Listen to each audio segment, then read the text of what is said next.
जय हिंद प्यारे साथियों, मैं प्रबोध सारंग आपका एक बार फिर से स्वागत करता हूं आपके अपने परिवार एग्जामपुर टीचिंग स्कूल में। दोस्तों, हम है कलम से क्रांति और ये है आपकी मस्ती की पाठशाला। तो कैसे साथियों, सभी का स्वागत है। गुड मॉर्निंग, राधे राधे, जय हिंद, वंदे मातरम, शुभ प्रभात सभी के लिए। होली की सभी को हार्दिक शुभकामनाएं।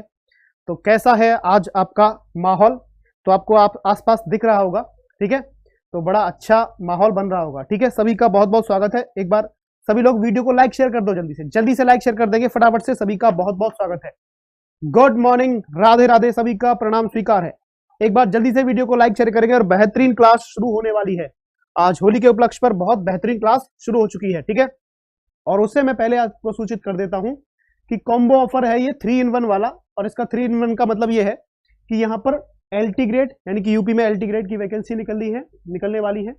उनकी वैकेंसी के लिए LT grade plus UP TGT PGT के लिए plus D triple S B TGT PGT, यानी कि तीनों के लिए जो ऑफर चल रहा है वो केवल अभी 50% ऑफ है, ठीक है। 2499 में एक साथ अगर लेते हैं तो, ठीक है।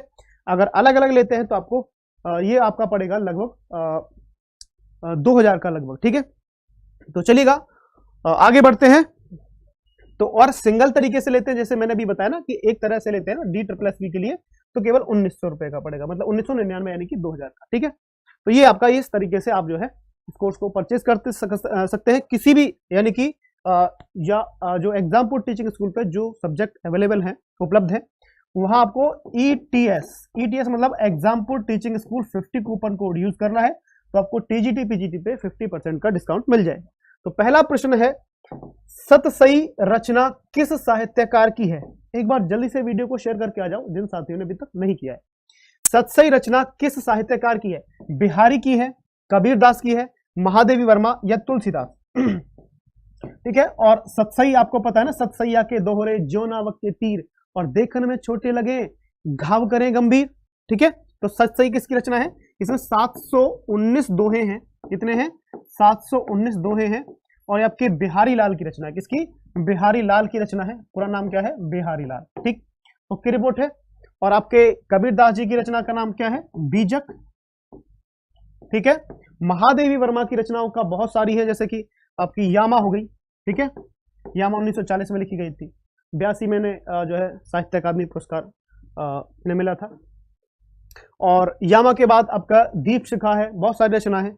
और तुलसीदास की मानस है, कवितावली और श्री कृष्ण गीतावली, पार्वती मंगल, जानकी मंगल, तुलसीदास जी की काफी रचनाएं आपको पढ़ने को मिल जाती है, ठीक है। तो दूसरा प्रश्न है आपकी स्क्रीन पर ये वाला, ओ कौन सा स्वर है? ओ कौन सा स्वर है? ठीक है, सभी का स्वागत है। Good morning. एक बार फिर से जिन साथियों ने अभी तक वीडियो को शेयर नहीं किया है, एक बार जल्दी से करके आ जाएंगे। ओ कौन सा स्वर है? ठीक है, ये पूछा गया बेटा कि ओ कौन सा स्वर है? ह्रस्व स्वर है, दीर्घ स्वर है या प्लुत स्वर है? ह्रस्व, दीर्घ या प्लुत? देखो, ये मात्रा के आधार पर पूछा गया है। किसके? मात्रा के आधार पर, ठीक है, आधार पर स्वर। तो मात्रा के आधार पर स्वर बेटा 3 प्रकार के होते हैं। कौन कौन से? ह्रस्व हो गया, ठीक, दीर्घ हो गया, ठीक, और आप तीसरा हो गया आपका प्लुत, ठीक है। ह्रस्व में कौन कौन से आते हैं? आपके 4 आते हैं। कौन सा? अ आ गया, ई आ गया, उ आ गया, ठीक है, और री आ गया, ठीक है। तो इन चारों में से तो कोई है नहीं, तो यह नहीं होगा, ठीक। दीर्घ में कौन से आते हैं आपके? आ, ई, उ, ओ, ठीक है, ए, आई, ओ और औ। तो बेटा ये इसमें आ गया ना, समझ रहे? गोलगप्पे हो, ये इसमें आ गया औ, ठीक है। ओ आ गया, इसमें ओ है इसका उच्चारण, तो दीर्घ में आ गया। और प्लुत स्वर में आपको किस तरह से लेंगे? जैसे कि हमने लिखा राम, ठीक है, ओम, ठीक है, इस तरह से उच्चारण कर देंगे प्लुत स्वर, यानी कि इसके उच्चारण में 1 मात्रा का, इसके उच्चारण में 2 मात्रा का, इसके उच्चारण में 3 मात्रा का समय लगता है। इसके उच्चारण में इससे ज्यादा समय लगता है, इसके उच्चारण में इससे ज्यादा समय लगता है, यानी कि इसके उच्चारण में इन दोनों से ज्यादा समय लगता है और सबसे ज्यादा समय इसी में लगता है। जैसे किसी का नाम पुकारते हैं, अरे मोहन, अरे भावना, अरे शिवी, ये क्या है? नाम ले दिए ना। अरे प्यारे लाल, ठीक है, अरे सत्येंद्र, ये नाम क्या है? इस तरह से नाम का, जैसे आपके मम्मी पापा आपका नाम का उच्चारण करते हैं, तो दीर्घ काल तक यानी कि लंबे समय तक उच्चारित करते हैं जिस शब्द को। ड व्यंजन का उच्चारण स्थान क्या है, और ड व्यंजन किस वर्ग का है बेटा, देखो ट ठ ड, ठीक है, ढ ण, ठीक है, ट ठ ड ढ ण, तो ये ट ठ ड ड वाला पूछा है, ठीक है। तो यह कहां से आता है, ट ट, जीभ का अगला वाला हिस्सा एक जगह बार बार टच हो रहा है, ट ठ ड ढ ट ट ट ट, ठीक, कहां से, ये आपका कंठ से, तो बेटा कौन कौन से होते हैं, क वर्ग होता है पूरा, ठीक है, कंठ से पूरा क वर्ग होता है, ठीक है, तालव्य से पूरा च वर्ग होता है, ठीक है, और साथ में इसमें आपके अ भी आएगा, आ भी आ जाएगा और ह भी आएगा, ठीक है, कहां से, कंठ से। और इसको हम अनुस्वार भी लिख लेंगे और विसर्ग भी रखेंगे, ठीक है। अनुस्वार तो हम खैर नहीं रखेंगे, विसर्ग को रख लो, क्योंकि अनुस्वार ना नाक और मुंह दोनों से उच्चारित होता है, ठीक है, ये विसर्ग से। तालव्य में आपका च वर्ग पूरा आ जाएगा, च वर्ग, च वर्ग पूरा आता है ना, च छ ज झ इ, ठीक है, आपका ई आ जाएगी, श आ जाएगा, ठीक है, तालव्य से। अब आती है बात मूर्धा की, तो मूर्धा बिल्कुल सी आंसर आपका, एकदम ओके रिपोर्ट है, ठीक है। मूर्धा, तो मूर्धा में आपका ट वर्ग पूरा आएगा, ठीक है, और ये श आ जाएगा मूर्धा में, ओके रिपोर्ट है। और मूर्धा में री भी आपका आ जाएगा, ठीक है, कौन सा, री री री री।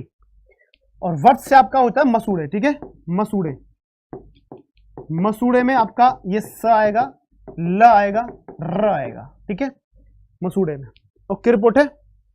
चलते हैं अगला, निरुत्तर शब्द का संधि विच्छेद क्या होगा, बहुत अच्छा प्रश्न है। निरुत्तर में निहि जमा उत्तर, नि जमा उत्तर, निरु जमा उत्तर, या इनमें से कोई नहीं, कौन सा आंसर होगा, बिल्कुल सबका बिल्कुल।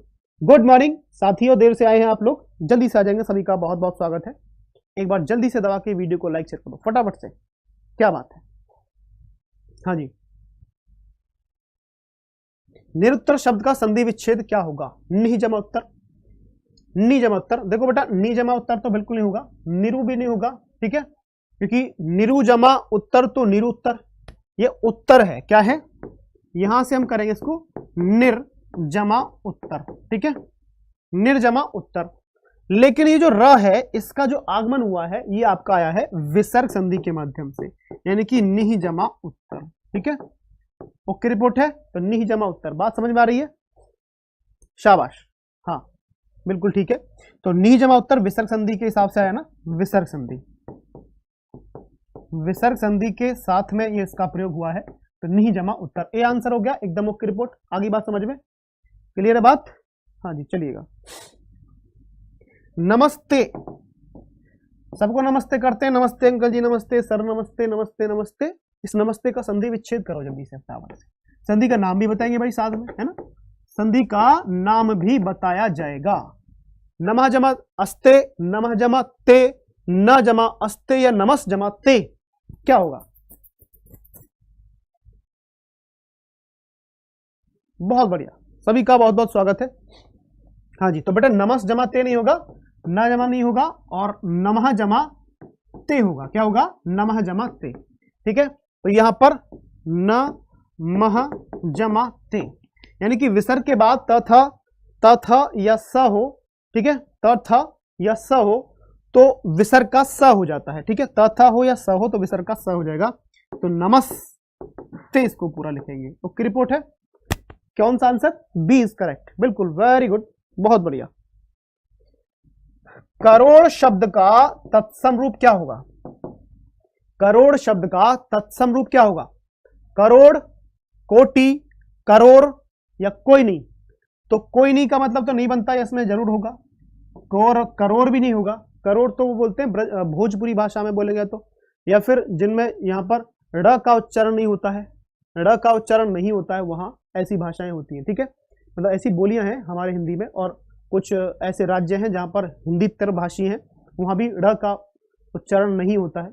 जैसे कुछ एक बहुत बड़े हमारे राज्य के एक मुख्यमंत्री हैं, एक राज्य के, अब किस राज्य के हैं मैं नहीं बताऊंगा, वो क्या है, वो श को स बोलते हैं, क्या, श को स बोलते हैं, ठीक है। अब कुछ लोग उनकी आलोचना ऐसे करते हैं कि ये राज्य के मुख्यमंत्री, इनको ये श उच्चारण नहीं आता। अरे बावले हो, तुम खुद सोचो, जब आप पढ़ने वाले हो, बल पहली बात तो उनको मैं बताऊं, उन्होंने सही पकड़ी है बात कि उनको यह उच्चारण नहीं आता है, लेकिन उसका कारण नहीं जान रहे हैं वो। एक अच्छे समझदार व्यक्ति का यही एक पहचान होती है कि वो कारण भी जानता है। घटना के पीछे कारण क्या है वो जानना जरूरी होता है सबके लिए, सब एक अच्छे विद्वान के लिए। आपने सामने तो देख लिया, सब देख रहे हैं सामने, तुम में और उनमें अंतर क्या है, तुम में खास क्या है जो उनसे अलग हो, यही कि घटना के पीछे कारण क्या है। उन्होंने, वो मुख्यमंत्री ने श को स क्यों बोला, क्योंकि उनके क्षेत्र में इस श का या उनकी बोली जो है हिंदी भाषा के अंतर्गत उनकी जो बोली है उसमें इस श का उच्चारण ही नहीं है, इस श का उच्चारण ही नहीं है। तो कुछ भाषाओं में इस ड़ का भी उच्चारण नहीं होता, ना इस श का उच्चारण होता है।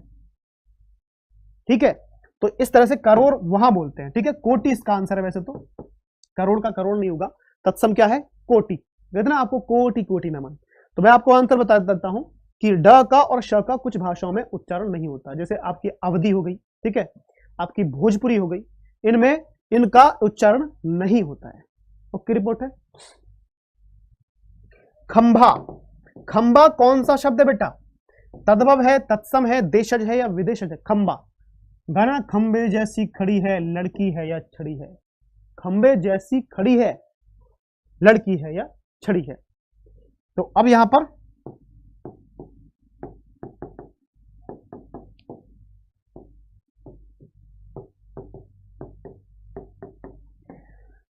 इसमें आपका उपमा अलंकार हो जाएगा। क्या हो जाएगा इसमें, उपमा अलंकार। खंबे जैसी खड़ी है, लड़की है या छड़ी है। यहां तक खंबे जैसी खड़ी है, यहां पर उपमा अलंकार है। अब यहां कह रहा है लड़की है या छड़ी है, लड़की है या छड़ी है, यहां संदेह हो गया। क्या हो गया, संदेह है, यहां इसको संदेह है। और यहां पर होता अरे तो ये तो खंबे जैसी खड़ी है, सासी से सरिस्ते सम जैसा ज्यों त्यों जैसा, उपमा अलंकार। और लड़की है छड़ी है, यहां संदेह अलंकार हो गया। तो बेटा ये कौन सा है, तद्भव शब्द है। चलो प्रश्न पे ही आते हैं, अलंकार में पहुंच गए। लेकिन ये आपकी सामान्य चीजें, हिंदी की सारी चीजें, इनसे आप अलग नहीं जा सकते। तत्सम शब्द तद्भव शब्द है और इसका क्या हो जाएगा, स्तंभ। क्या, स्तंभ, ठीक है, होता ना स्तूप, स्तंभ होता ना स्तंभ, ठीक है, खड़ा, खंबा। Okay, report. चले आगे, अगला प्रश्न क्या कहता है, निम्न में से कौन सा अर्ध शब्द का पर्यायवाची, अर्ध, ये अर्ध नहीं बेटा, क्या है, अर्घ है, ये क्या है, अर्घ। ठीक है, अर्घ जानते हो ना, अगर अर्घ नहीं जानते तो जान लो। कौन सा पर्यायवाची इसमें नहीं है अर्घ का, जलदान, भेंट, मधु, अनाधार। जलदान, भेंट, मधु, अनाधार। ठीक है, ओके, रिपोर्ट है। बताओ जल्दी से, अर्घ का जलदान करना, जल का दान करना, भेंट करना किसी, मधु मतलब शहद के लिए, और अनाधार, अन आधार। इसका ये शब्द कैसे बना है, अन जमा आधार। बिना आधार की जो कोई बात होती है, ये बात अनाधार है, निराधार है। ठीक है, अनाधार, अन जमा आधार, अनाधार। तो ये देखो यहां पर जो ये भी अर्घ का है, ये भी है, ये भी है, और डी आंसर आपका बिल्कुल करेक्ट है। कुछ लोग ए और बी लगाए जा रहे हैं। ठीक है, डी आंसर ओके, रिपोर्ट है। आ रही बात समझ में, चलिएगा, शाबाश। स्वच्छ, स्वच्छ शब्द का विलोम शब्द क्या होगा, स्वच्छ का। ठीक है, इसमें संधि कौन सी है, स्वच्छ शब्द में संधि भी पूछ लिए बेटा। देखो यहां तो आपको केवल विलोम पूछ रहा है, इसका हम अभी संधि भी पूछेंगे। ठीक है, सु जमा अच्छ। ठीक है, सु जमा अच्छ को जब हमने तोड़ा या स्वच्छ को तोड़ा तो सु जमा अच्छा आया। यहां से उ लिया और यहां से अ लिया, तो अ के प्रभाव से उ क्या बन जाएगा, व, और अच्छ पूरा का पूरा पूरा इस तरह से आएगा। ठीक है, और व यहां क्या बचेगा, आधा सा। क्या बचेगा, आधा सा। तो व में अ जुड़ जाएगा पूरा, तो क्या बनेगा, स्वच्छ। ठीक है, क्या बन जाएगा, स्वच्छ।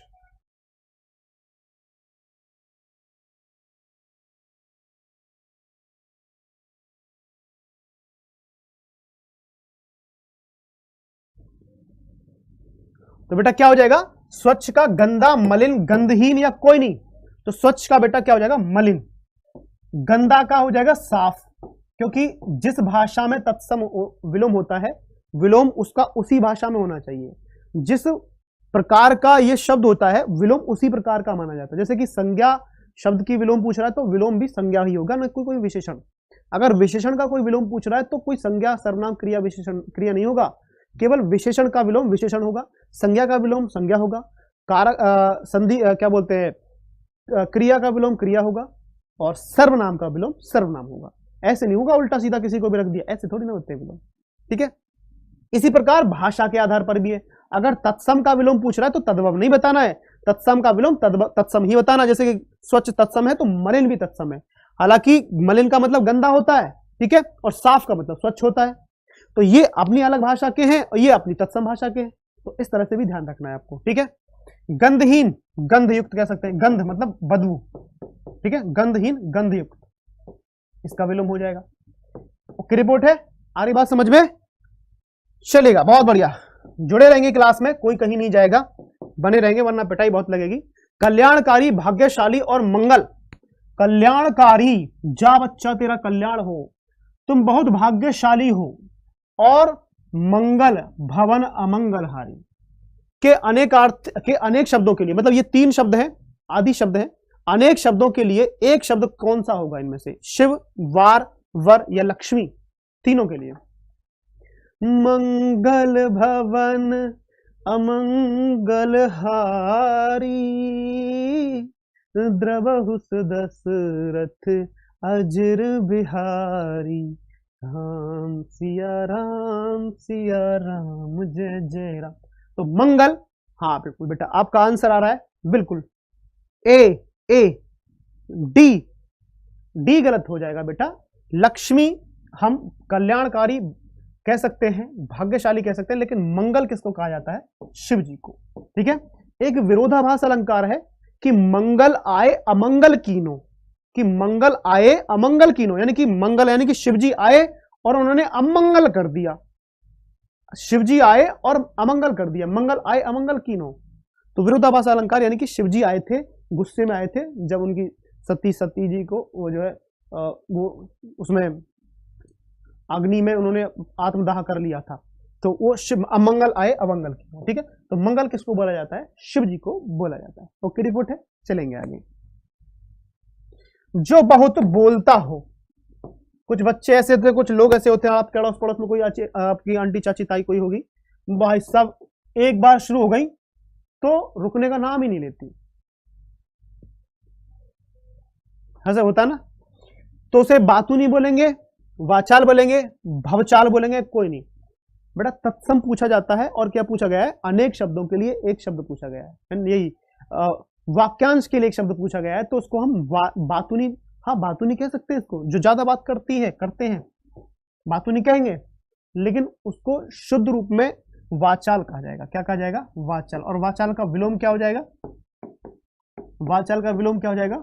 मूक। मूक का मतलब क्या होता है? गूंगा। क्या? गूंगा, जो बिल्कुल भी ना बोलता हो। ओके, रिपोर्ट है। भवचाल इसमें नहीं आएगा। पत्तन, पत्तन क्या है? पत्तन शब्द का अर्थ क्या होगा? गिरना, नाश होना, बंदरगाह या कोई नहीं। हाँ बेटा, पतन का होता सकता है। क्या? पतन का। पतन का मतलब हो जाएगा गिरना या नाश होना, पतन का। पतन एक शब्द और है, ठीक है।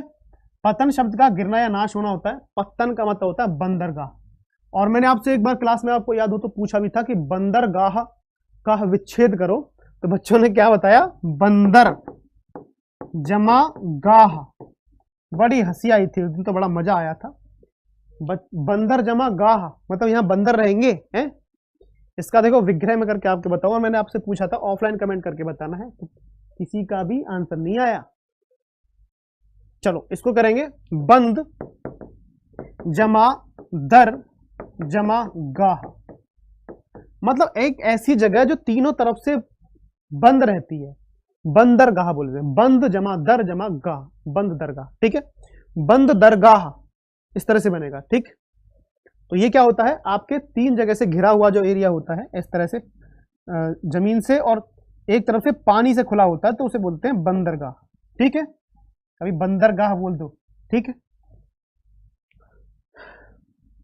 इस तरह से तो बंदरगाह का, वो पेड़ को भी बंदरगाह बोलेंगे जहां बंदर आकर रुकते हैं, बंदर पेड़ों पे भी तो रुकते हैं, तो पेड़ को बंदरगाह बोलना चाहिए। ऐसे नहीं होता। अलंकरण शब्द में कौन सा उपसर्ग है? अलंकरण शब्द में, अच्छा प्रश्न है। अलंकरण शब्द में कौन सा उपसर्ग है? अ है, अलंग है, अंग्ल है या अलम है? अंग्ल, ये है अंग्ल। हाँ जी, बहुत बढ़िया, स्वागत है सभी का, वेरी वेरी गुड मॉर्निंग। चलिए शाबाश। तो अलंकरण, तो अलम जमा अलम, क्या बनेगा बेटा इसका? अलम जमा कर्ण, क्या बनेगा? अलम जमा कर्ण, अलंकरण बन जाएगा। तो इसमें उपसर्ग कौन सा हुआ? ये, ठीक है।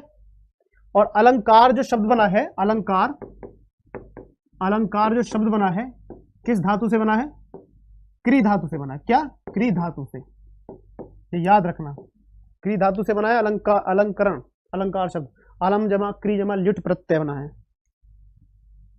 और घय प्रत्यय, घय। धावक शब्द में कौन सा प्रत्यय है? वक, क, अक या अकह, धावक। हाँ जी, कौन सा प्रत्यय है धावक में? फटाफट से बताएंगे जल्दी से सभी को। सभी का बहुत बहुत स्वागत है। एक बार कुछ साथी देरी से आए हैं, ठीक है, बिल्कुल सभी का ध्यान रखा जा रहा है। आज काफी बच्चे कम हैं, कम तो रहेंगे ही ना, कम तो रहेंगे ही बच्चे, बिल्कुल स्वागत है सभी का। तो बेटा बताइएगा, देखो ये जो बना है ये आपकी धौ जमा अक से बना है, ठीक है, यानी कि अयादी संधि के अंतर्गत, ठीक है, अयादी संधि के अंतर्गत ये किससे बना है? धौ जमा अक से बना है। और यहां से लिया हमने औ, ठीक है, और यहां लिया अ, ठीक। ये अक क्या है? ये अक, ये प्रत्यय है। यही आपका प्रश्न का उत्तर समझ में आ गया, प्रत्यय, ठीक है, अक प्रत्यय, आंसर ये होगा सी। अब यहां थोड़ा सा संधि भी देख लेते हैं, ठीक है। तो औ जो होता है, अ के प्रभाव से, असमान स्वर के प्रभाव से औ का आब हो जाता है, ठीक है, आब। और यहां पीछे बचा है आपका अक, मतलब ये जो बदलेगा इसके प्रभाव से बदलेगा, ये नहीं बदलेगा, ये जैसा है वैसा ही रहेगा। और यहां क्या है आपका? आधा ध बचा है ना, क्योंकि ध में से औ निकाल चुके थे, औ का बन गया आब। तो ध में आ जोड़ा तो धा, व में आ जोड़ा व, और पीछे लिखेंगे क, तो धावक, ठीक है, तो धावक। तो अयादी संधि, धौ जमा अक संधि का विच्छेद, और प्रत्यय क्या होगा? अक हो जाएगा। Okay report. कई सारी चीजें आपको इस क्लास में, इसीलिए ये खास क्लास है आपकी।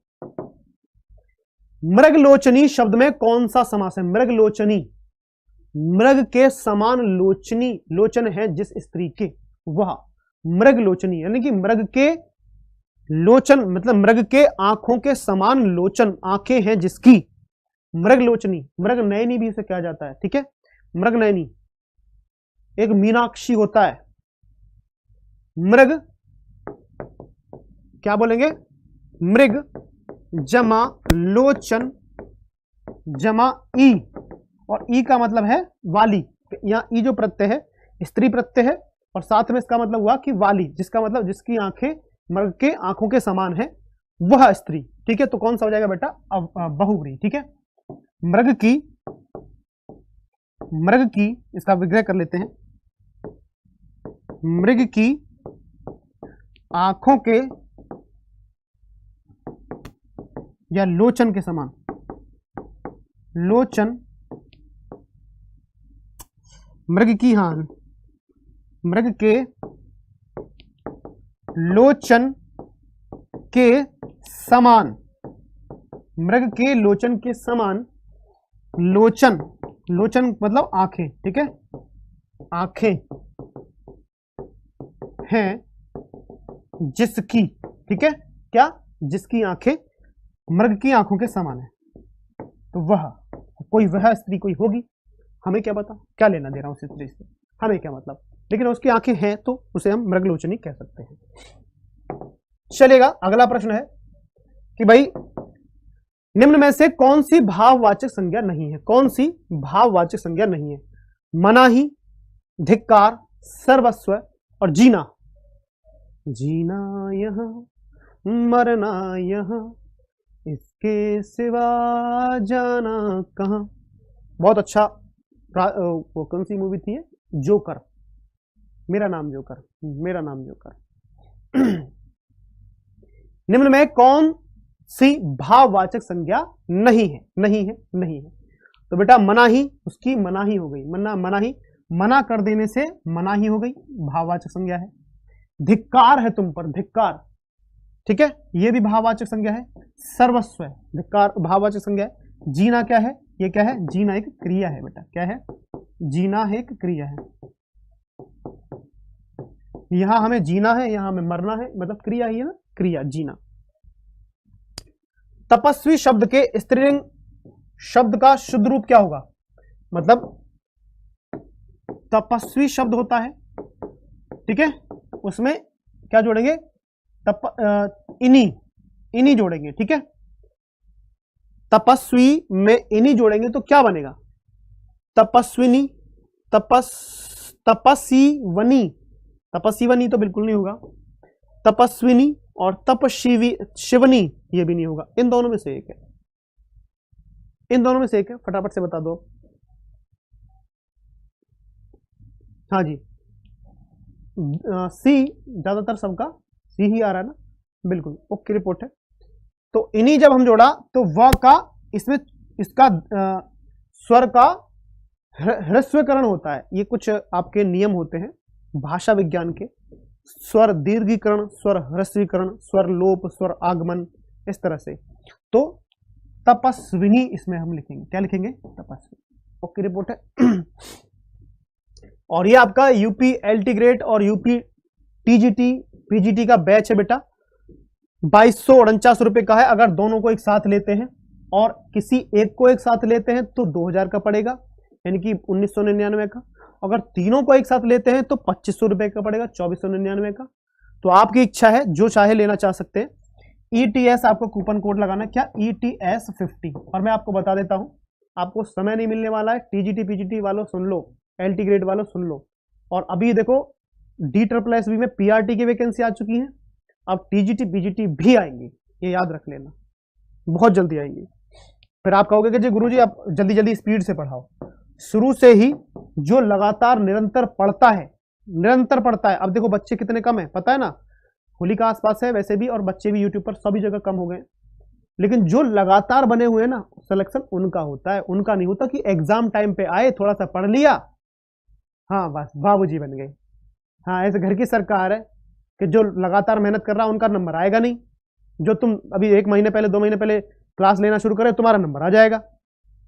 तुम लोग जो अब लगातार क्लास में बने हुए हो, तुम्हारी 99% संभावना है, उनकी 50% संभावना, 50% संभावना रहती है। तो संभावना आपकी ज्यादा है, लगातार मेहनत बना के रखेंगे। इसलिए मैं कहता हूं टीजीटी पीजीटी कोर्स परचेस करके टाइम से पढ़ लो, क्योंकि सिलेबस बहुत बड़ा होता है। इतू सा नहीं होता है कि थोड़ा थोड़ा थोड़ा थोड़ा पढ़ लिया, क्योंकि ये पूरा सब्जेक्ट का मामला होता है, पूरा सब्जेक्ट का मामला। इसमें ये कोई रियायत नहीं जाती है, दी जाती है कि आपने कोर्स कब खरीदा। अब आप बाद में मत पछताना कि जी हमने तो कोर्स बाद में खरीदा था। तो इसमें हम क्या करें, एग्जामिनर कहेगा कि हम क्या करें। फिर इसमें आप कह दोगे एग्जामिनर से कि जी गुरुजी हमने तो 2 महीने पहले कोर्स खरीदा था, हमें कुछ छूट दे दो। क्यों दे दे भाई छूट, आपको कोई ज्यादा समस्या थी, ऐसा क्या हो गया। उनके लिए सब बच्चे एक जैसे होते हैं। एग्जाम में बैठने के टाइम पर सारे तब वो, उनको नहीं पता कि किसी के साथ क्या समस्या है। बस एक बात में ध्यान रखो कि जो कोर्स सबसे पहले परचेज करेगा या टाइम पे करेगा और लगातार पढ़ेगा, उसका सिलेक्शन होगा, ये निश्चित है। और जिसने गैप कर करके डुबकी लगा लगा के डुबकी पढ़ लिया फिर रेस्ट कर लिया, पढ़ लिया फिर रेस्ट कर लिया, ऐसे नहीं होता है। ये बच्चों का खेल नहीं है। यहाँ चुनिंदा बच्चे आते हैं, क्योंकि यूपी टेट और सी टेट और एच टेट और बिहार टेट, MP टेट आप दे सकते हो, रीट दे, आर टेट दे सकते हो। मतलब कि किसी भी राज्य का टेट आप 90 नंबर लाना है, 150 में से कोई ज्यादा बड़ी बात नहीं है, क्वालिफाई कर सकते हो। यहाँ क्वालिफाई नहीं करना है, यहाँ सिलेक्शन लाना है। और सिलेक्शन केवल यूट्यूब से पढ़ने से नहीं होता है, कोर्स करने से, डिटेल में पढ़ने से होता है सिलेक्शन, ठीक है। क्योंकि यहाँ वैकेंसी निकलती है इत्तू सी, ठीक है, इत्तू सी निकलती है। और बच्चे कितने भरते हैं, बहुत सारे, ठीक है। निम्नलिखित में से कौन सा शब्द एक वचन है, बिल्कुल ठीक है आपका आंसर डी आ रहा है सबका, हाँ डी ही आ रहा है। हस्ताक्षर बहुवचन हो जाएगा, ठीक है, बहुवचन, ओके रिपोर्ट है। बाल बहुवचन, दर्शन बहुवचन, साथ में आपके ओठ ये आपके बहुवचन हो जाएगा, और प्राण भी बहुवचन हो जाएगा, ठीक है। ये सारे बहुवचन होते हैं। लेकिन जनता, ये जनता क्या कहेगी, जनता क्या कहेगी, ये एक वचन है, ठीक। बोतल में दूध बचा है, वाक्य में कौन सा कारक है? बड़ा अच्छा प्रश्न पूछा जाता है इस तरह से। बोतल में दूध बचा है, वाक्य में कारक पूछा गया है। हाँ बेटा, मैंने बताया ना, अभी आपको दिखाया है। क्लासेस अभी शुरू हो जाएंगी, बहुत जल्दी शुरू होने वाली है क्लास। बस कोर्स परचेज कर लो, क्योंकि ये डिस्काउंट अभी होली का डिस्काउंट चल रहा है, फिर डिस्काउंट नहीं मिलेगा आपको, क्योंकि आपको क्या ही मतलब कुछ मिलने वाला तो है नहीं, नुकसान ही पाओगे लास्ट में, मैं इतना बता रहा हूँ, नुकसान ही पाओगे। अभी जिसको लेना है जल्दी से ले लो, और ऑफर शुरू में ही चलता है, बाद में ऑफर बहुत कम मिलता है। बोतल में दूध बचा, जैसे मैंने बताया ना, सुपर टेट का ऑफर जो चल रहा था 60% हो गया था ना, अब 50% हो गया ऑफर। तो अब ये बात आप खुद समझ लो कि जब आपको ऑफर कम से कम मिलता है ना, मतलब ज्यादा से ज्यादा ऑफर मिलता है कम से कम पैसे में, तो उसी समय आपको ले लेना चाहिए। बोतल में दूध बचा है, तो बेटा क्या है? अपादान तो होगा नहीं, संबंध भी नहीं होगा, अधिकरण, ठीक है। में या पे या पर जब हम बात कहें तो किस में क्या होता है बेटा? अधिकरण कारक, ठीक है। अधिकरण में पेपर, ठीक है, ये भी नहीं होगा, क्या हो जाएगा? अधिकरण कारक। ओके रिपोर्ट है, आ रही बात समझ में? जो पढ़ेगा वो पास होगा। अच्छा प्रश्न है कि जो पढ़ेगा वो पास होगा, वाक्य में संबंधवाचक सर्वनाम क्या है? संबंधवाचक सर्वनाम जो, वो, दोनों या कोई नहीं, जैसी करनी वैसी भरनी, जो पढ़ेगा तो पास होगा, ठीक है। इस तरह के जो आगे। ओके रिपोर्ट, आ रही बात समझ में?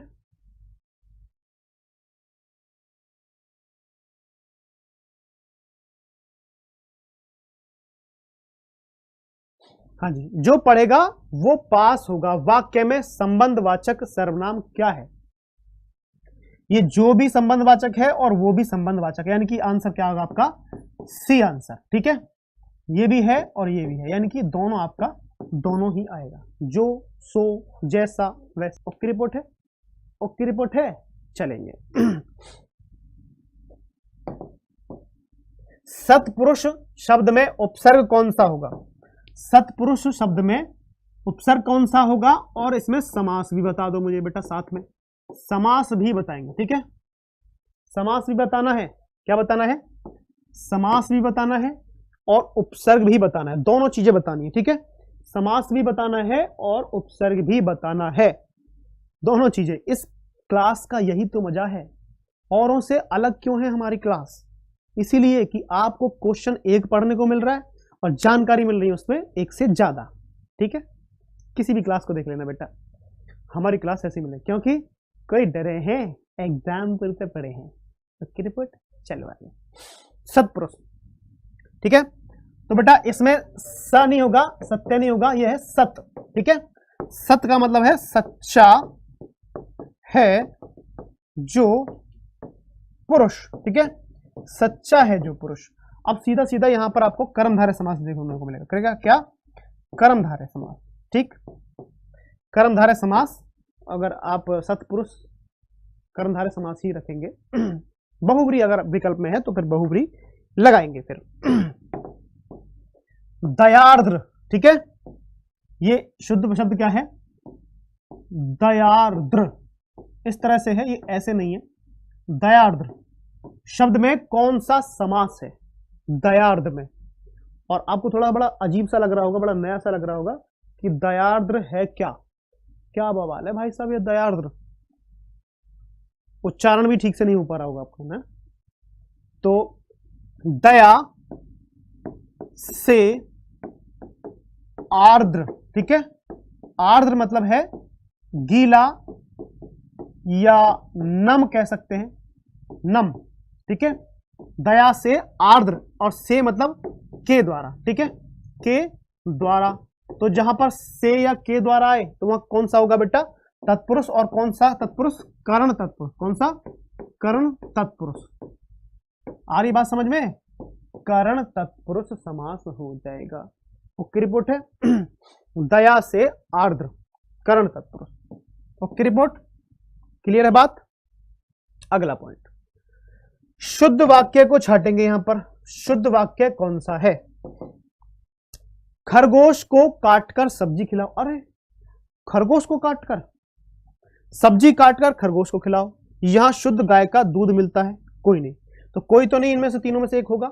और मैंने कहा था एक क्लास में, मैंने बताया था शायद मंडे ट्यूसडे की क्लास में, कि जब दो विकल्प एक जैसे होंगे, दो विकल्प एक जैसे होंगे तो दोनों में से एक आंसर मिलेगा। लगभग एक जैसे का मतलब है यहां शुद्ध गाय का या गाय का शुद्ध दूध मिलता है, यहां गाय का शुद्ध दूध मिलता है, ऐसे बनेगा ये वाला। ठीक है, देखिए यहां गाय का शुद्ध, यहां शुद्ध शब्द यहां जाएगा। ठीक है, सब्जी काटकर खरगोश को खिलाओ, ये बात ठीक है, लेकिन यहां जो कह रहा है कि खरगोश को काटकर, नहीं ये गलत हो जाएगा। ठीक है, ये वाला आपका गलत हो जाएगा। तो आंसर क्या हो जाएगा? B answer is correct. ठीक है, वर्षा होती है तो अनाज पैदा होता है, वर्षा होती है तो अनाज पैदा होता है। इस पद में कौन सा वाक्य है? संकेतवाचक वाक्य, संदेहवाचक वाक्य, इच्छावाचक या विधानवाचक? वर्षा होती है तो अनाज पैदा होता है।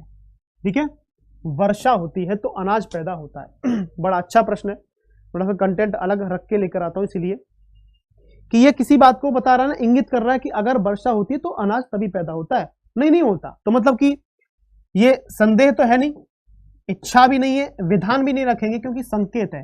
ये किसी ना किसी बात को संकेत दे रहा है कि अगर वर्षा होती है तो अनाज भी पैदा होता है। कि अच्छा ऐसे होता है कि हाँ, ये संकेत दिए ना, उसने बताया किसी बात को संकेत के साथ माध्यम से, संकेत देकर बताया, इशारा करके बताया कि ऐसा होता है तो वैसे हो जाता है, संकेतवाचक। ठीक है, मधुवन की छाती को देखो, सूखी कितनी इसकी कलियां, में अलंकार पूछा है। मधुवन की छाती को देखो, सूखी इसकी कितनी कलियां।